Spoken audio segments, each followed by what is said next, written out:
Hey, ¿qué tal amigos? Bienvenidos una vez más a esta que es Su Granja Humana MX. Bien, quiero tocar este tema que ya les había prometido y es porque está haciendo Rolling Stone hablando, ¿no? El libro de Seth Harp sobre The Fort Bragg Cartel, ¿no? El cártel de Fort Bragg. Porque mucha gente piensa que simplemente los bad hombres existen en América Latina, que es privativo nada más de gente latina, etcétera, etcétera, etcétera. ¿Qué pasa en Estados Unidos? ¿Quiénes en realidad son aquellos que tienen la capacidad de entrenar, de armar, de empezar a ver cómo poderles dar esta protección para la distribución de los instrumentos democráticos, para darles el tema? Vaya, vean esto, es parte de. Así que por favor, si a ustedes les gusta este video programa, compartan en sus redes sociales. Pero ¿de qué trata? Fort Bragg guarda muchos secretos, es su propio pequeño cártel. Seth Harp, mira, es un extracto exclusivo de este nuevo libro de Seth Harp, el editor colaborador de Rolling Stone, en donde este libro está revelando nuevos detalles sobre una violenta red de narcotráfico integrada en las fuerzas especiales del ejército de Estados Unidos y dentro de su cuerpo aerotransportado. Mira, han pasado más de 4 años desde que un par de soldados de operaciones especiales de élite fueron encontrados eliminados en el bosque de Fort Bragg, Carolina del Norte. Nadie ha sido condenado por esta situación. El sargento maestro William Billy Levine II es operador de Delta Force al servicio activo, y también el suboficial jefe Timothy Dumas Sr., un soldado de logística y suministrador adscrito al Comando Conjunto de Operaciones Especiales de la élite. No tenían escasez de enemigos potenciales. Ambos hombres estaban profundamente desilusionados con su servicio militar. La situación de donde se traficaba la sustancia en la base, trabajaban con cárteles de la sustancia mexicanos para poder también meter el tema de esto que ya saben, el polvito colombiano. Por kilo, eran grandes consumidores por derecho propio. Ambos habían eliminado personas en el pasado en suelo estadounidense, se habían salido con la suya.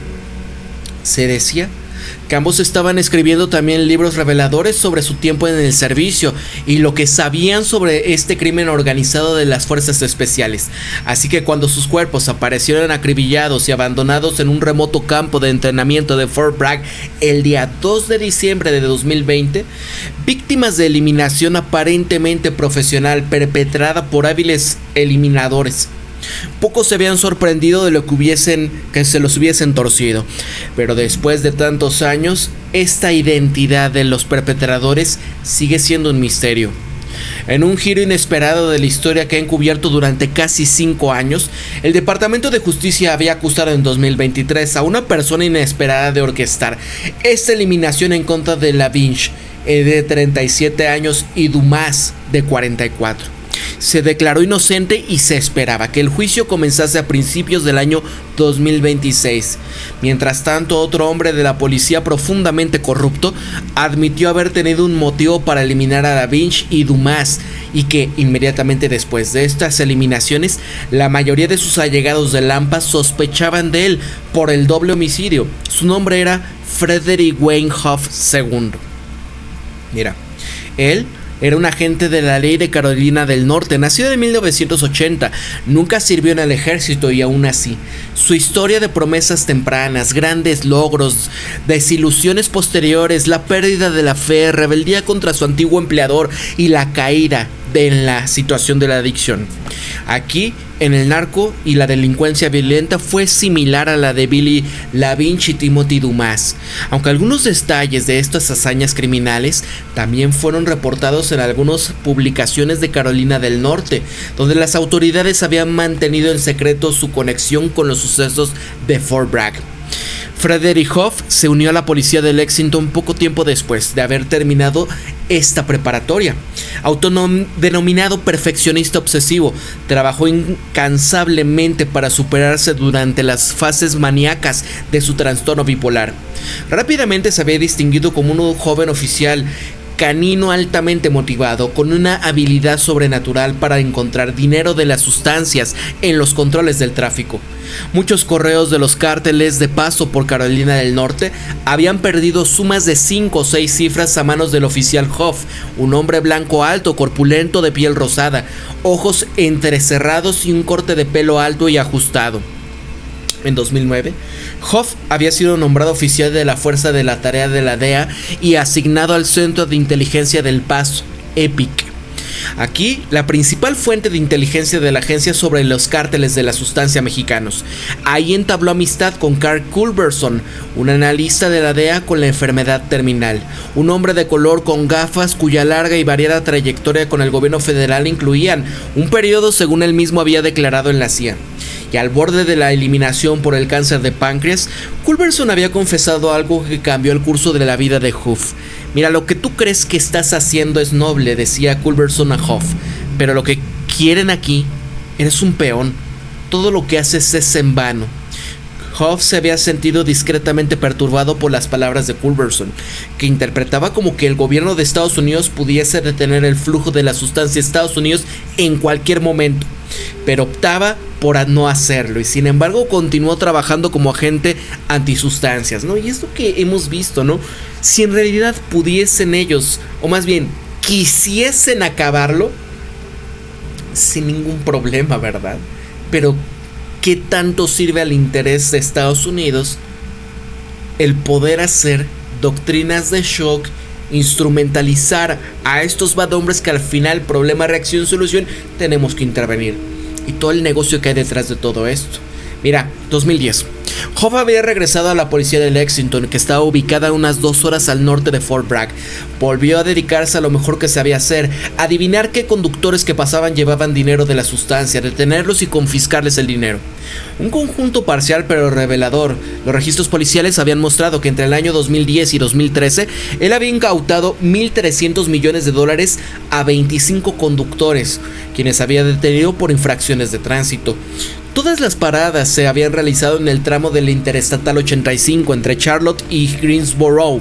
A todos los sospechosos eran hombres no blancos a quienes Hoff había detenido por no tener la señal de giro, seguir demasiado de cerca a otro vehículo, exceder ligeramente el límite de velocidad, tener placas estatales obstruidas o una luz trasera rota o alguna otra infracción menor. Y así, el 17 de junio del año 2010, por ejemplo, Hoff había detenido a Felipe Favela, de los 33 años, por haber conducido demasiado cerca de otro vehículo. Resultó que Favela tenía $449,360 ocultos en un compartimento oculto de su minivan Mazda del 98. 3 meses antes, Hoff había detenido también a Germán Alonso Rojas, de 44 años, quien conducía el mismo Mazda, un modelo discreto que también tenía un comportamiento oculto. Le pagó $93,920. Rojas circulaba a 75 en la zona de 70.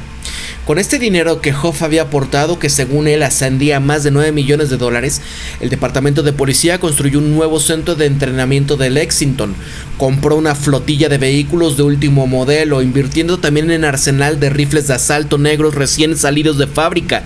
Hoff ascendió a la patrulla estatal de la carretera en 2013, pero a pesar de su excelente desempeño, apenas duró un año en el puesto. El día 16 de marzo del año 2014, el agente Hoff había detenido un ejecutivo de seguros ebrio en Asheville. Según supo más tarde, era un donante del entonces gobernador de Carolina del Norte, Pat McCrory. Durante esta detención, el empresario, completamente borracho, le había advertido repetidamente a Hoff que iba a perder su trabajo. Pero Hoff le había puesto una multa de todos modos por conducir bajo los efectos del alcohol, antes de que terminase el mes. Hoff había sido despedido con el insignificante pretexto de haber mentido sobre la venta de un par de zapatos estatales en la plataforma de subastas eBay, una infracción insignificante de normas del departamento. Y así ser despedido sumariamente por multar a un amigo del gobernador. Según Hoff, lo dejó resentido con la profesión policial, y cuando me despidieron decía: lo perdí todo. Perdí mis certificaciones, perdí mi estatus de testigo experto, me pusieron en la lista negra, ¿no? Imagínense, amigos. Dices, el sistema te dio la espalda, te sacaron, le serviste y te soltaron con una patada simplemente por los amiguismos. Ahora, al recordar las cínicas palabras de Culberson sobre el verdadero poder de los bad hombres mundial, Hoff juró en ese mismo momento que si alguna vez tenía la oportunidad, iba a usar su profundo conocimiento de cómo la policía detectaba a los narcotraficantes para sacar tajada de este negocio. Me dije a mí mismo que si alguna vez me caía algo en las manos, iba a usar todo lo que sabía, aprendido y aprendía contra ellos. La oportunidad de Hoff de salir adelante no se hizo esperar. Con 35 años y necesitado de ingresos para mantenerse a sí mismo y a su esposa y 2 hijos y a 3 niños adoptados que Hoff había acogido en un hogar destrozado por la pobreza y el abuso, él había encontrado trabajo comprando electrodomésticos dañados y defectuosos en una cadena de tiendas de artículos para el hogar, enviándolos a la frontera con México para ser restaurados y revendidos. Esta empresa rutinaria resultó ser razonablemente remunerativa. Hoff ganaba lo suficiente para sobrevivir, pero sudando en los muelles de carga detrás de Lowe's, gruñendo, forcejeando con lavadoras, secadoras pesadas y engorrosas. No podía dejar de pensar como un policía o un delincuente. Así que en los intermediarios que Hoff utilizaba para exportar electrodomésticos inoperables a México, era un modesto establecimiento que estaba en Laredo, Texas, llamado Reparaciones de Electrodomésticos Aguilar. Intuición e investigación.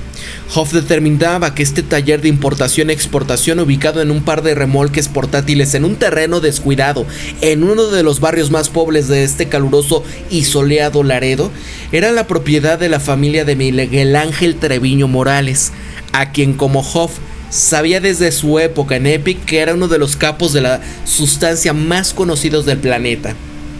En 2013, Treviño Morales había sido el despiadado líder de un cártel paramilitar de Nuevo Laredo conocido como el tema de la última letra, ¿no?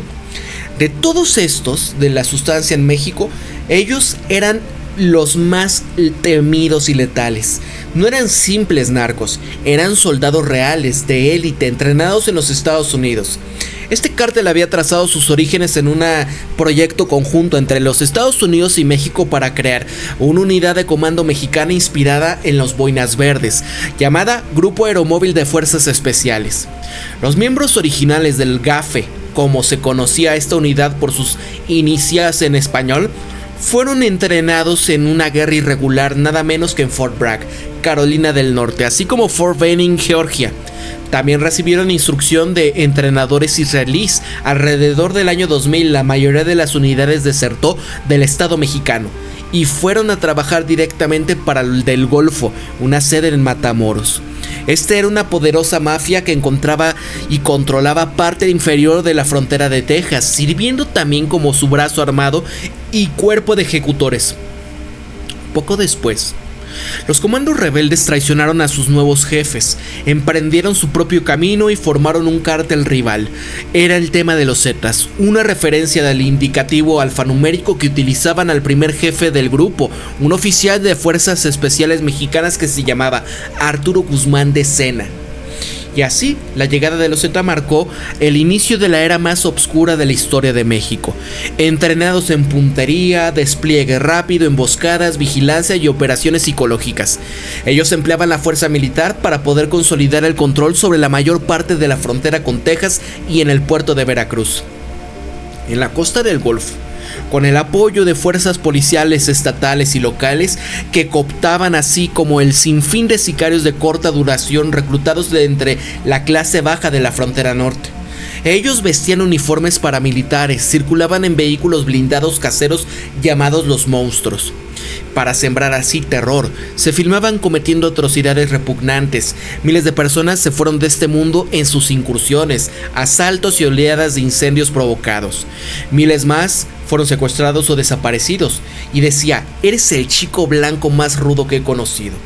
Cuando el dueño de Aguilar Appliances Repair llegó a Carolina del Norte en 2016, para poder recoger unas lavadoras y unas secadoras, Hoff invitó a su casa para que conociese a su esposa y a hijos. Aunque a simple vista parecía un gringo tonto y corpulento, Hoff era astuto, carismático y astuto, ocultando su experiencia como policía estatal y agente de la DEA.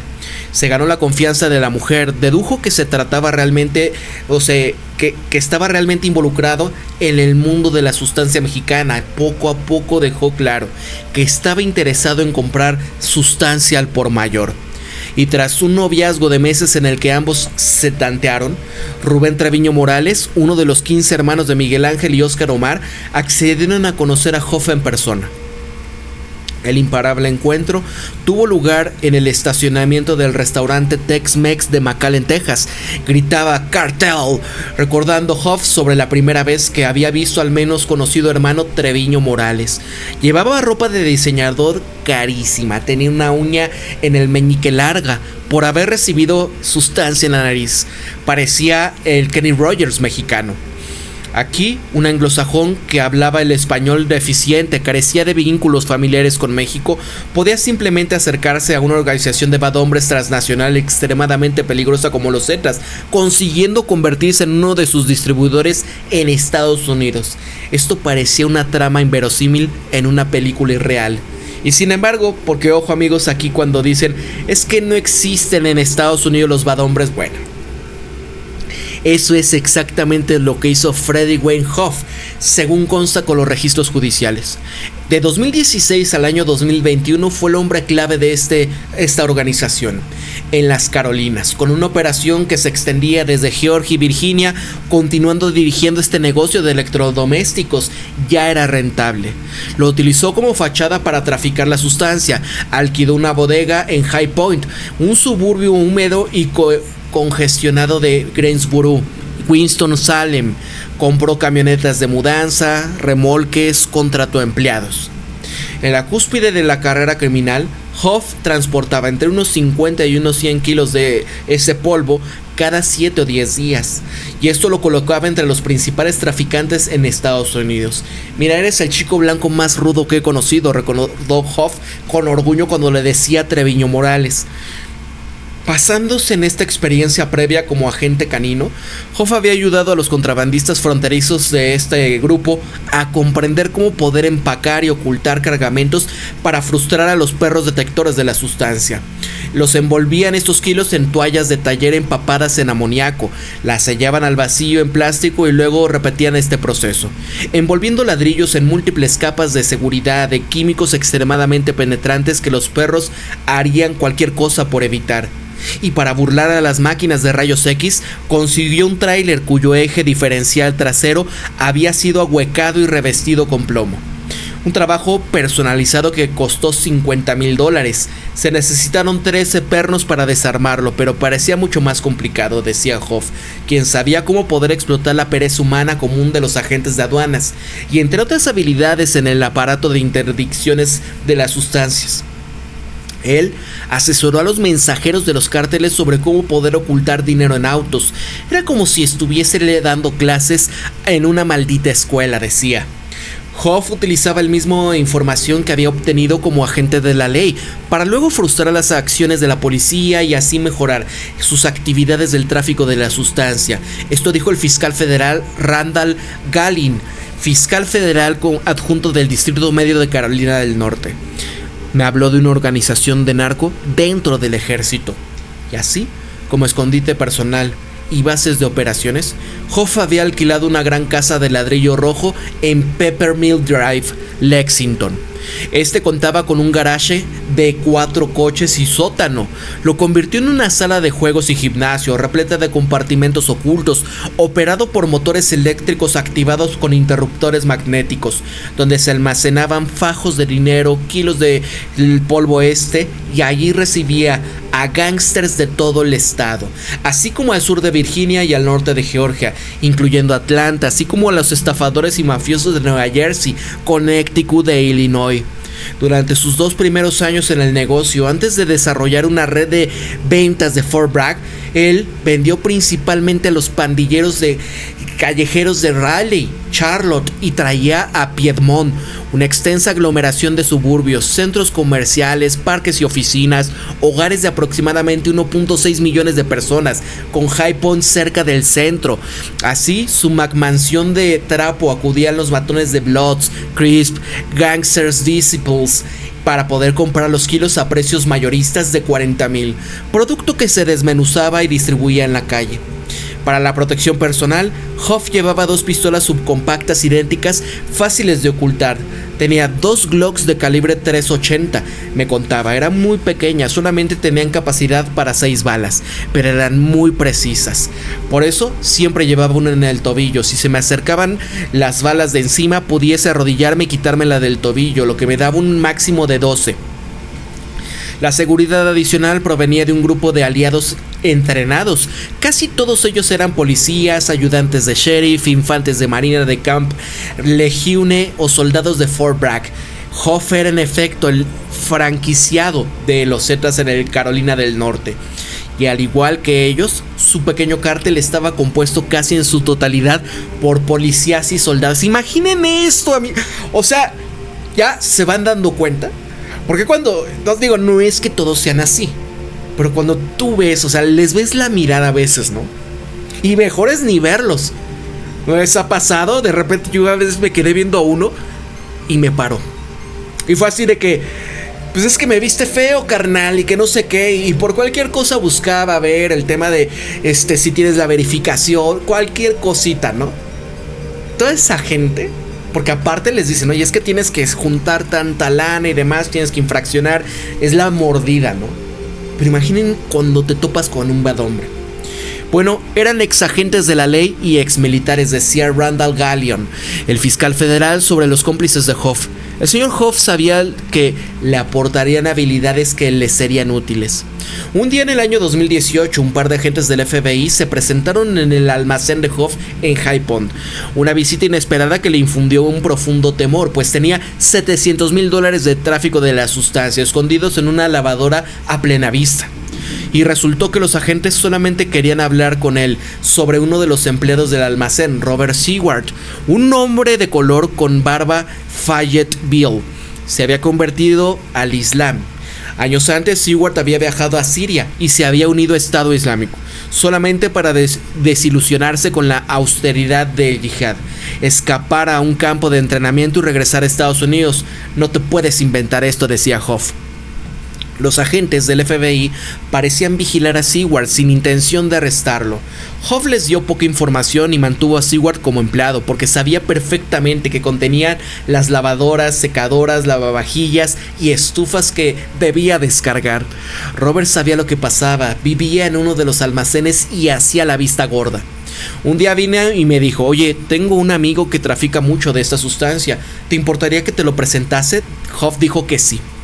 Poco después, una Dodge Ram de 4 cabinas negra con matrícula de Alabama llegó al almacén remolcando un remolque de plataforma. Al volante iba un suboficial, Timothy Dumas. Salió y dijo Hoff, llevaba un brazalete de línea azul delgada, es un tipo muy en forma y musculoso. Dumas, que era un hombre de color calvo y con el pecho ancho, que se despertaba cada mañana sobre 5 para correr y levantar pesas. A menudo vestía un traje de 3 piezas, se encajaba como en el perfil del tipo de hombre que Hoff le gustaba trabajar. Prefería tratar con gente mayor y madura, decía Hoff, no con matones de los pantalones colgados.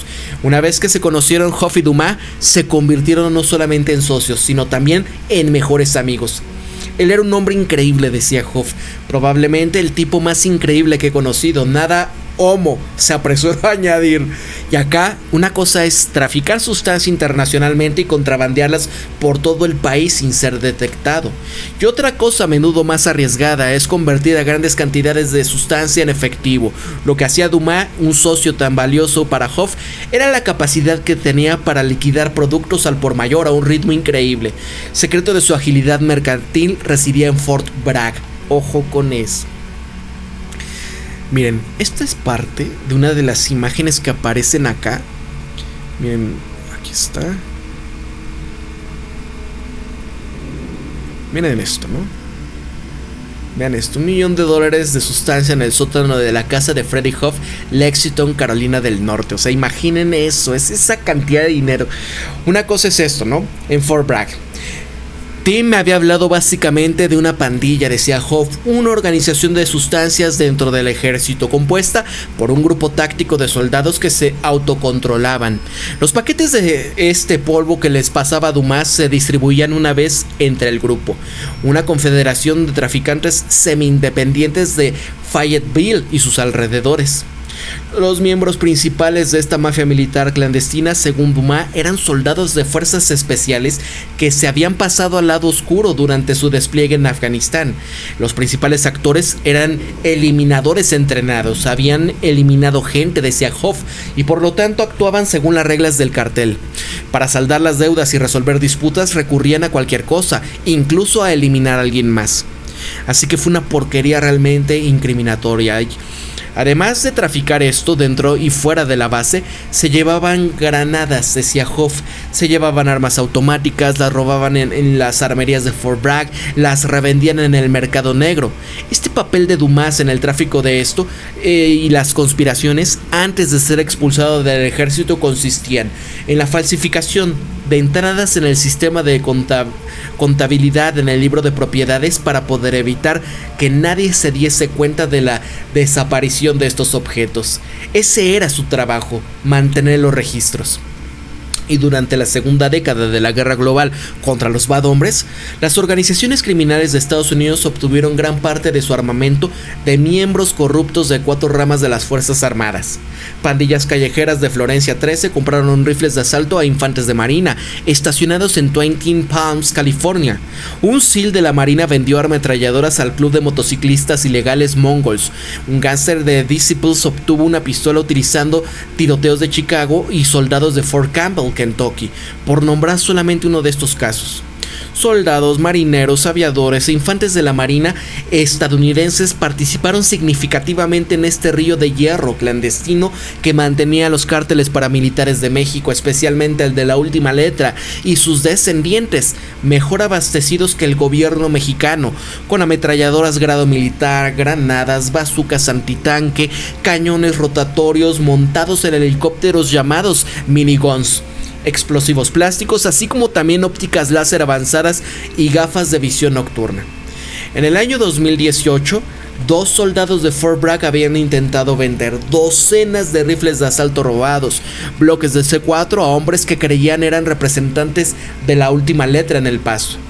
Para junio de 2021, Associated Press publicó una serie de varias partes, fruto de la investigación de una década sobre las masivas pérdidas no reconocidas de las armas del ejército.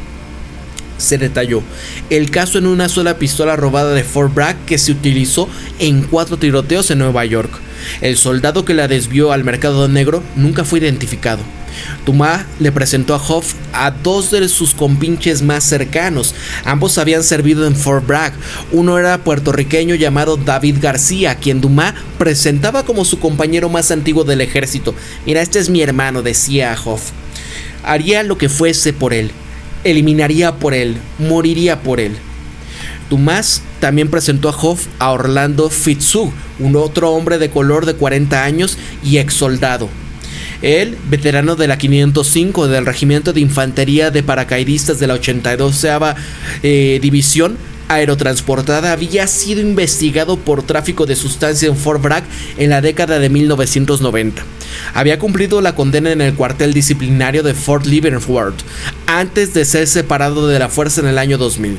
Posteriormente sería condenado a nivel federal por tráfico de polvo en 2023. Hoff le había preguntado a García y a Fitzwood sobre los grupos militares que traficaban esto.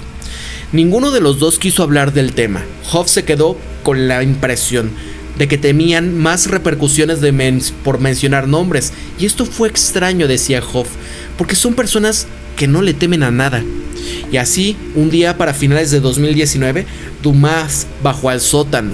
Le entregó a Hoff una memoria USB. Le dijo que la guardara en un lugar secreto. En la memoria USB había una carta de chantaje que Dumas había mostrado previamente a otras 2 personas. Su hijo adolescente Timothy Dumas Jr.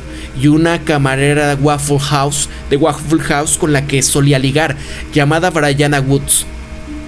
Tanto Dumas como Woods me habían dicho que este documento contenía acusaciones de delitos relacionadas con sustancias en las fuerzas especiales, que Dumas había escrito con la intención de presionar al ejército para que le devolvieran la pensión que había perdido.